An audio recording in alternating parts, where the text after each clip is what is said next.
এই যে লাস্ট 10-15 বছর ধরে বাঙালিকে রীতিমতো গান পয়েন্টে রাখা হয় যে তাকে বাংলা সিনেমার পাশে দাঁড়াতেই হবে, এটার মানে কি?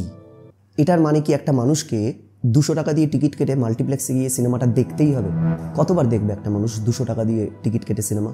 আমাদের সমাজে বা সমাজ যদি বাদও দিই, খোদ আমাদের ইন্ডাস্ট্রিতে যেখানে প্রশ্ন ওঠে যে তাবর তাবর শিল্পীদের পক্ষে কঠিন হয়ে পড়ছে 200 টাকা দিয়ে মাসে একবার নেটফ্লিক্স রিচার্জ করা, সেখানে আমাদের মতো দিন আনা দিন খাওয়া মানুষ কতবার 200 টাকা খরচ করে সিনেমা দেখবে? মাসে একবার করে মাল্টিপ্লেক্সে গিয়ে সিনেমা দেখে বাংলা সিনেমাকে বাঁচানো যাবে তো? এই কনসেপ্টটাই ভুল, সম্পূর্ণ ভুল।